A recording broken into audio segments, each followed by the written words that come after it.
yung balita na all of my siblings are back home. Because of course they have to prioritize their jobs, and of course he understands because again we have to prioritize the country and the people and how they serve. So he was very understanding with it, and it went well. Ayun, madaming chikahan sa about family matters, and then to the point na sinabi niya na dami ng alam ng nakikinig dito. Ayun, tumawa lang ako.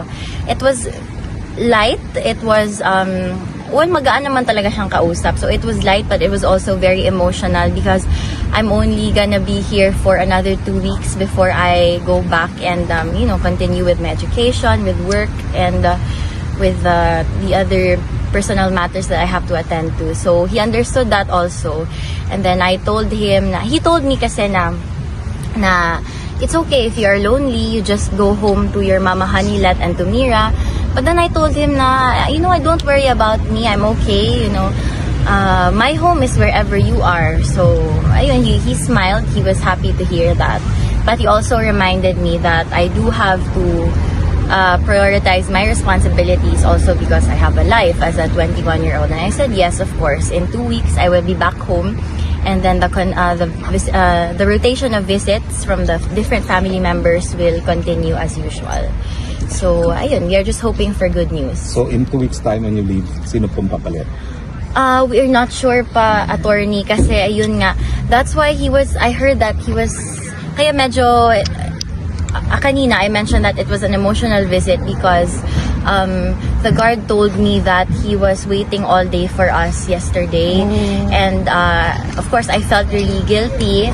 I mean, yes, it was an honest miscommunication and just the lack of organization with the arrangements namin sa DU, but he understood naman, and he said it's okay, this will not last forever and I am okay, do not worry about me. So ayun, there has been a lot of miscommunication lang lately, but ayun, naayos na namin ngayon. That's why I was able to visit. And kagaya, nakita nila kanina na late na naman ng konti.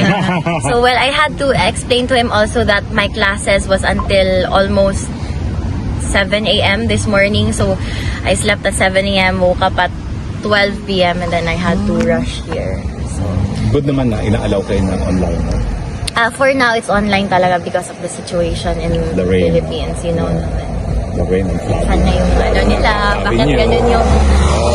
Well, bahala na sila, I won't talk about it. But ayun, all I can say that is he's good, he's healthy and thankful and happy that, he has family who loves him. And ayun, sabi ko, see, you are so blessed with children and grandchildren like this. Kasi tingnan mo ngayon na matanda ka na ganito. Well, kasi it really does speak on his character as a father. Kaya kahit ang tanda niya na, kaming lahat will drop anything and everything to be here with him. So, yeah, he was happy to hear that. So he's okay. Tatay Digong is okay. I was worried, of course, but he looked okay. Hindi siya mukhang stressed, parati siyang tulog, and ayun, kumakain naman as what I've heard from the prison guards. Namimiss niya masahe ni Kong Pulo. Yes, ayun nga, sabi ko, sorry ha, hindi ako naka-crash course, hindi ako ganun kagaling, pero sige lang, maybe before I leave, magmamasahe ako sa kanya. And so to make up for it, I just sang him a song before I left. And ayun, nakasmile na. So, ayun, that's all I can share because of course we want to abide by the rules and regulations by the EU para walang unwanted consequences. Alam ba ni Tatay Digong na bawal na rin i-share yung mga... I don't think so, but he did ask if there were still people here, and I said yes, everyone's waiting for you. It's been 5 months, but everyone's just waiting for you to come home. Yes. So, and there's this never-ending love and support from the people, not just to you, but to all the members in the family. So yeah, he wants to extend his gratitude and how blessed he feels to have you all. Thank you. Thank you so much. Thank you, Langga.